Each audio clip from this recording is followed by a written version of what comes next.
Eno ye program yo ensulo ey'enkya wano ku 3 ABN TV. Yiga okutandika olunaku ne Katonda.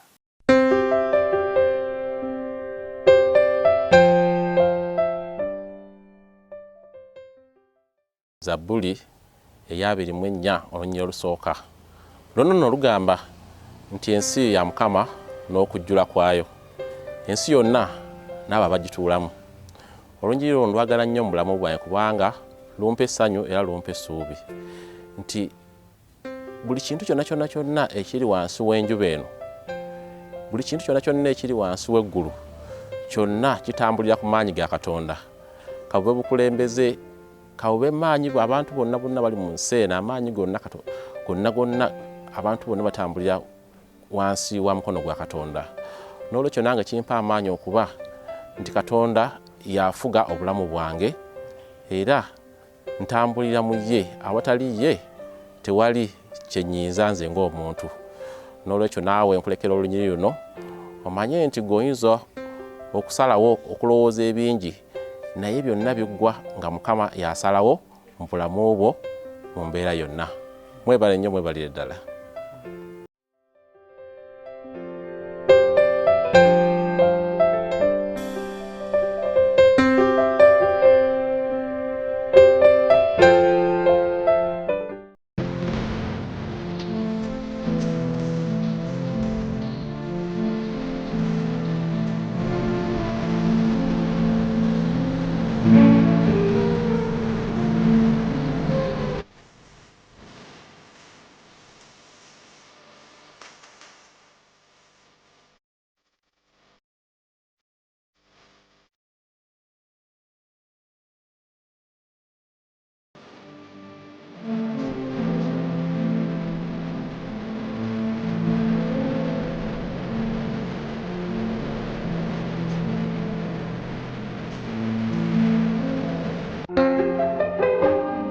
Atenderezebwe Mukama kubanga awulidde bye musaba.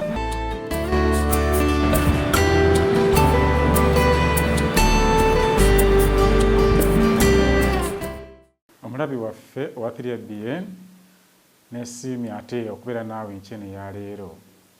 Mu puroguramu yaffe n'enganzi ebeerawo buli ku makya saa 12 paka 12 kitundu eyitibwa ensulo ey'enkya. Mukama waffe yeebazibwe kuba n'okutuuka kaakano okyali mulamu.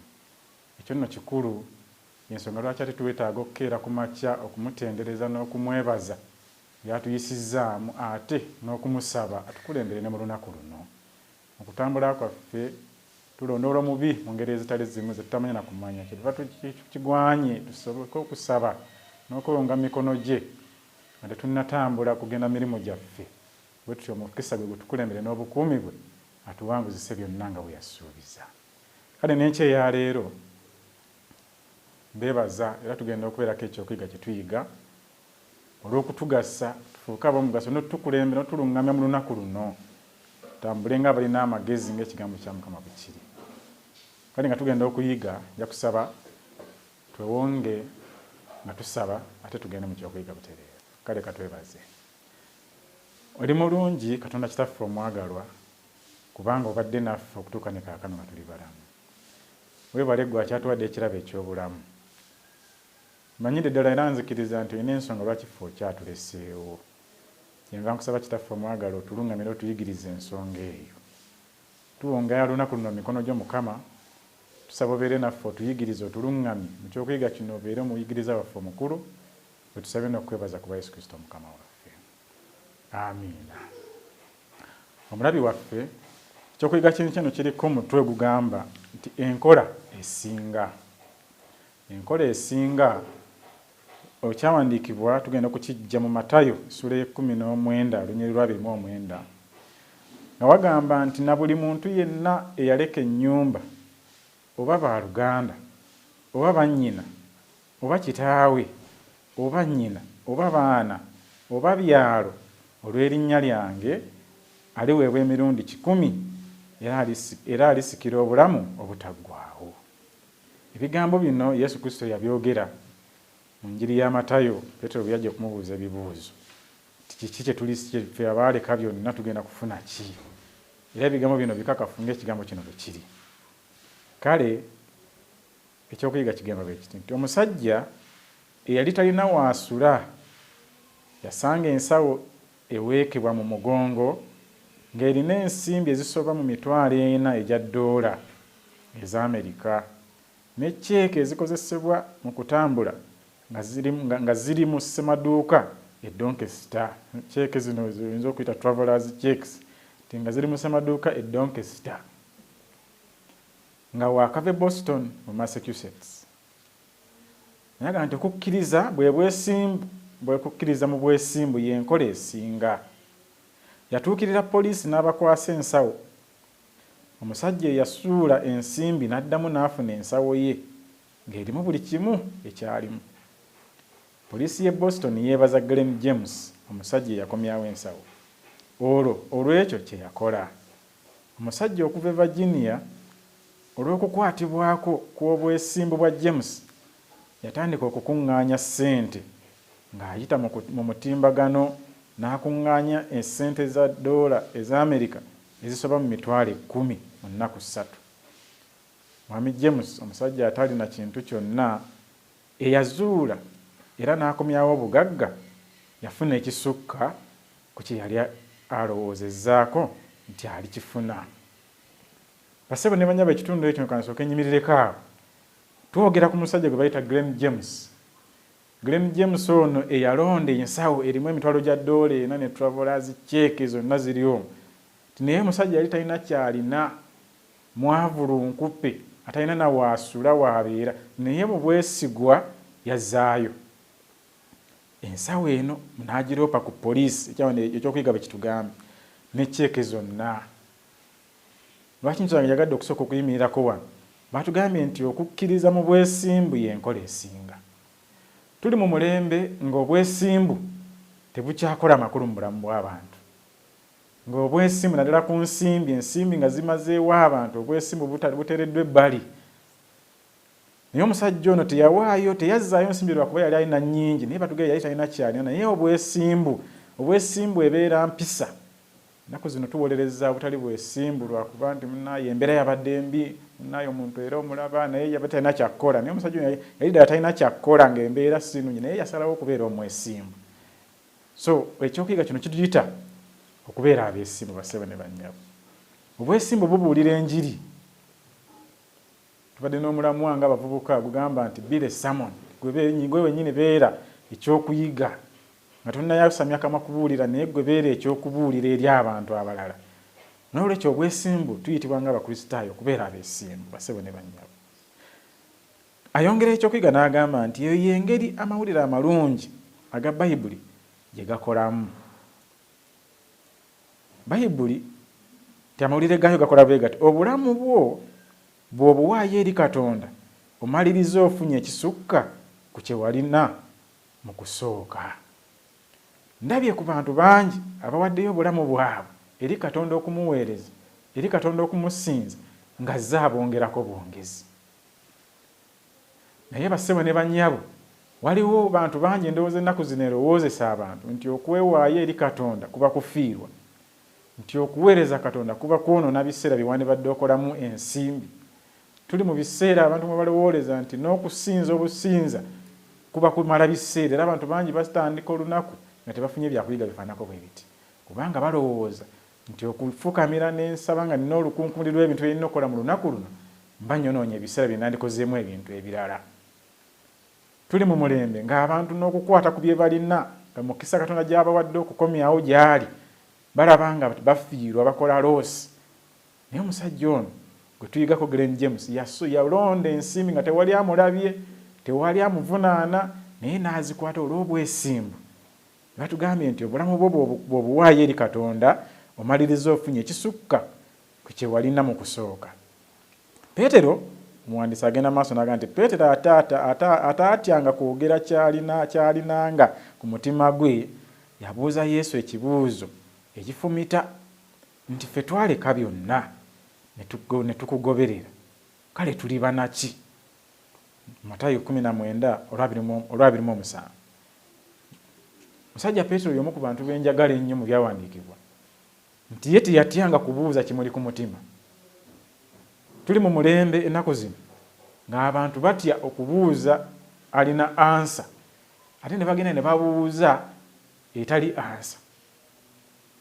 Muwandiisi kyava awandiika n'agamba nti nabawa oluzzi olulungi olw'okunywamu amazzi ate abantu ne beesimira emizizi endala ezitayinza kuvaamu mazzi ez'ettosi. Abantu bagenda ne babuuza bagenda ne beebuuza we batalina kwebuuza. Naye Peetero kye mwagadde wano nti ye yabuuza omuntu ddala gwe yali alina okubuuza.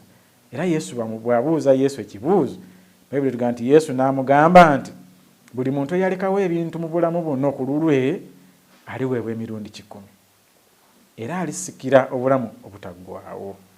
Mulinnya 2:9 mu ssuula eyo aga nti tewali muntu agwana kutya nti olw'okulondawo Yesu talina kyalisikira. Bassebo ne bannyabo, bantu bangi bagenda ne balowooza nti okwewaayo eri Yesu ngenda kufiirwa. Abantu bangi balowooza nti ebiseera bye tuwaayo nga tuweereza, ebiseera bye tuwaayo nga tuyiga kuba kufiirwa. Naye atugambye nti tolowoozanga nti okulondawo okubeera ne Yesu titolina kyogenda kusikira. Wabula atugambye nti agenda kusikira bingi, talisikira obulamu obutaggwaayo, naye ate n'emirundi 10 nga tuli ku bulamu buno. Ekyawandiikibwa bwe kitugambye. Bw'ona okkiriza Yesu Kristo ne weewerayo ddala gy'ali, ne mu bulamu buno ogenda kulaba ku mikisa gye. Bassebo ne bannyabo, wadde engeri y'obulamu obutaggwaayo, naye ne mu bulamu buno yeeyama nti agenda kuba naffe. Ekyokubiri kiga nti mu ngeri y'emu omuntu tagwana kulowooza nti okuba omwesigwa kirimuviiramu obubi. Yesu yali mwanjulukufu. Otusoma mu Samwiri ekisooka essula ey'okubiri-3 aga nti abo abanzisaamu ekitiibwa be nnasangamu ekitiibwa. Ng'oyagala okussibwamu Katonda ekitiibwa agambye nti gwe sooka okimuseemu. Kyava ayogera eri nti kyosiga kyokungula. Bassebo ne bannyabo, tuneemanyiiza empisa ey'okussaamu Katonda ekitiibwa ategeeza ki? Okumuwa ekifo ekisooka mu byonna. Katonda tumuwe ekifo ekisooka mu bulamu bwaffe, tumuwe ekifo ekisooka mu byobugagga byaffe, tumuwe ekifo ekisooka mu nsimbi zaffe, tumuwe ekifo ekisooka mu buweereza bwaffe. Tusuddewo obuweereza bwa Katonda, tusuddewo omulimu gwe kuba twemalidde mu birala. Naye mbakoowola bassebo ne bannyabo okuyita mu kyokiga kino agamba nti abanzisaamu ekitiibwa be nnasangamu ekitiibwa. Ate mu Yakobo essula y'okuna-10 agamba nti mwetowazenga mu maaso ga Mukama waffe naye alibagulumiza. Tuli mu mulembe abantu nga twagala okugulumizibwa, twagala okwogerwako, amannya gaffe twagala gawulirwe wano na wali. Naye agambye nti ekinaasumulula ebyo gesooka weetowaze mu maaso ga Mukama. Bw'onoosooka ne weetowaza mu maaso ga Mukama agambye naye alitugulumiza. Tujje tugwe ku bigere ebyo, tujje tukkirize tubeere ebikozesebwa bye mulimu gwe. Mweteefuteefu otukozesa bassebo ne bannyabo. Agamba bw'ati nti akola okulonda ensimbi za Amerika $40,000 kiba kikemo kyennyini eri abantu abasinga obungi, naddala eri omuntu atalina kaalina. Wadde ng'ekyandibadde ekituufu okukola kyali kyakusirikira ssente, naye yeeyozeeko ennaku. Okusalawo okuba omwesimbu kye kyaleeta empeera ey'amazima. Agamba nti okusalawo ku lwa Yesu nako bwe kukola. Era newankubadde ng'oli bulungi mu nsi eno oba nedda, si kye kisinga obukulu. Ekirabo ekisinga mu byonna bwe bulamu obutaggwaawo. Era Yesu akomawo mangu okuleeta ekirabo ekyo eky'omuwendo omungi eri abantu be. Bassebo ne bannyabo, atugambye wano nti okusalawo ku lwa Yesu nako bwe kukola kutya? Kubanga atugambye nti omusajja ono newankubadde ekikemo ky'okulonda $40,000 kikemo kinene eky'ensimbi, era abantu bangi ekikemo kino kibasuula. Singa tuteeka obulamu bwaffe mu mikono gya Mukama, singa tuteeka ebyaffe mu mikono gya Mukama, Mukama mwetegefu okubikuuma ate n'okubiviisa mu kye yavudde agamba mu lunyiriri twasomye nti omuntu oyo aliweebwa emirundi 10 era alisikira n'obulamu obutaggwaawo.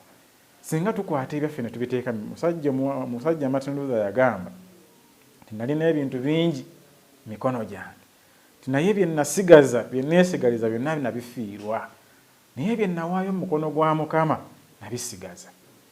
Sitaani alina engeri gy'atubuzaabuziza olwaleero nga tulowooza nti bye tuneesigaliza bye tujja okuba nabyo naye bye twesigaliza tugenda kubifiirwa bufiirwa kuba tetulina bukuumi tetulina tterekero bwe tugenda kubitereka naye bye tunaawaayo eri Mukama bye tujja okusigala nabyo. Ensi ng'egenda eggwamu obwesimbu.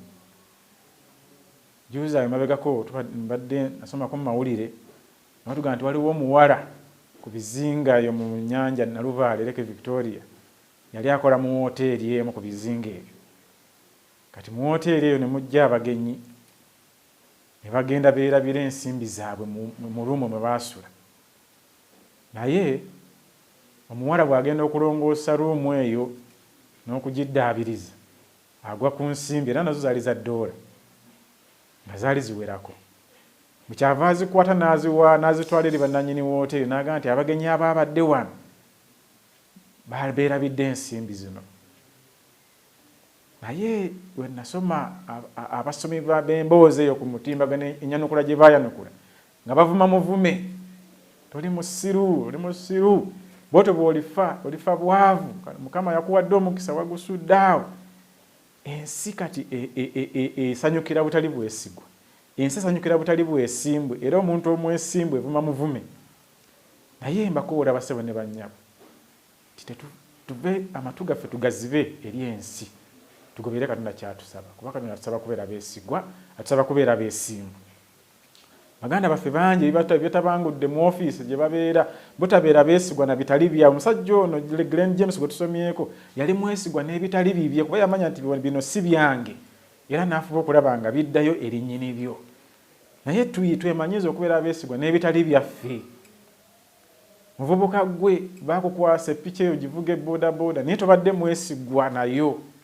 Bakwasa taxi ogivuga ozeeyo ewa Mukama wo ensimbi ng'empiki ng'emmotoka eri mu mbeera nnungi tobadde mwesigwa nayo. Ne lw'okoze omugamba tetwakoze tusiibye mu garagi.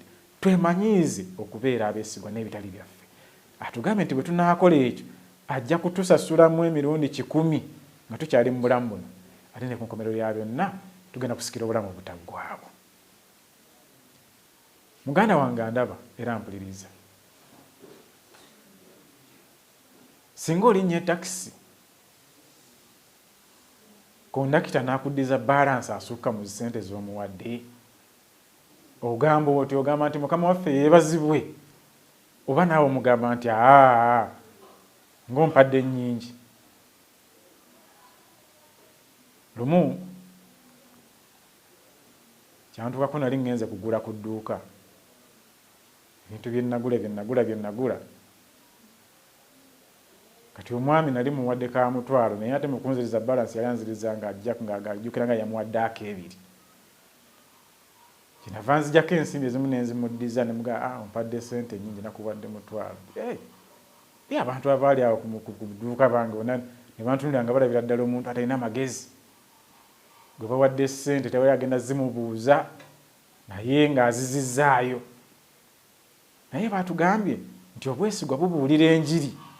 Era omusajja oyo buli lunayitanga oba lunagendako ku dduuka lye yanyanizanga nakigambo nti mulokoloze kubanga obwesigwa bubuulira enjiri okusinga ebigambo bye twogera. Empisa zaffe Mukama azibanja ebbanja ery'okubuulira enjiri.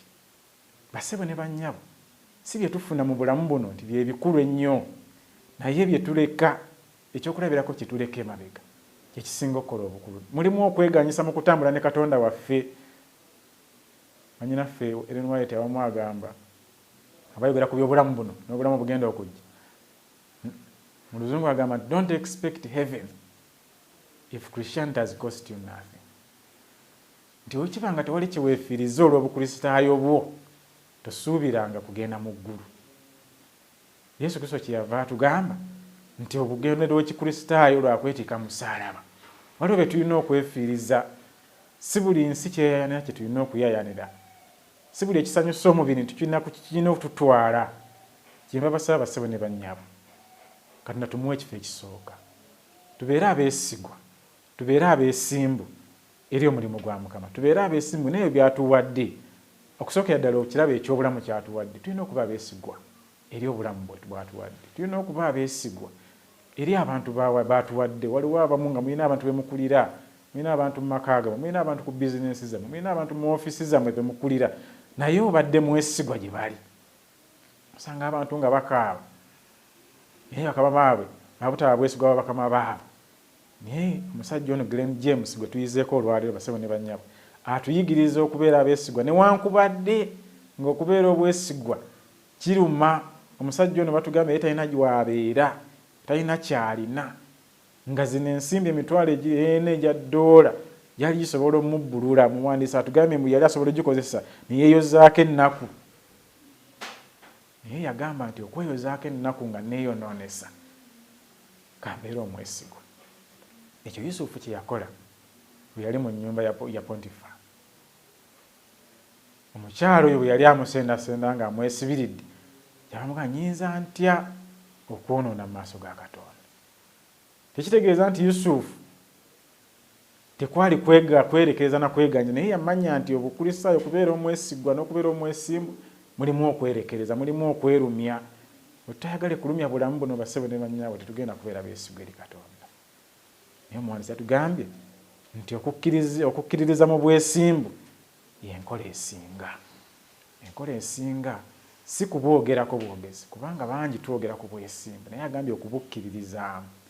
Okubukkiririzaamu kitegeeza okubussa mu nkola, nga buli wetugenda buli kyetukola tukikola tuli beesimbu.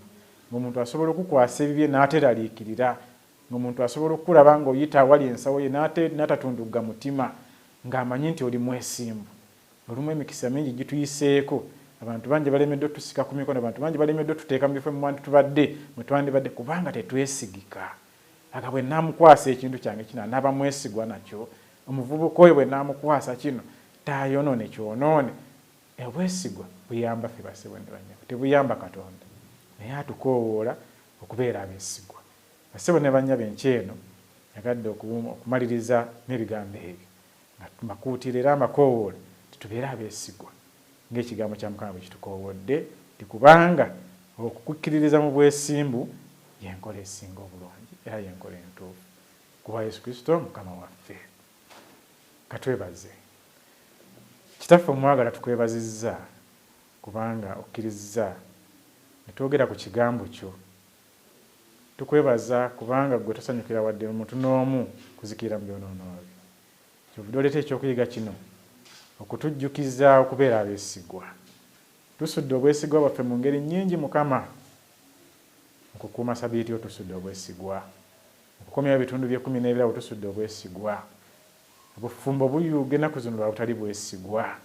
Naye tukusaba Kitaffe omwagala okuyita mu kyokuyiga kino n'ebyokuyiga ebirala bineegattako okutukomyewo Mukama Katonda waffe gy'oli twemanyiize empisa ey'obwesigwa. Okusaba kwange n'okwegera bindese gy'oli kuba Yesu Kristo Mukama waffe. Amiina. Yiga okutandika olunaku ne Katonda. Olwo nno ebisuubizo bye birabike gy'oli.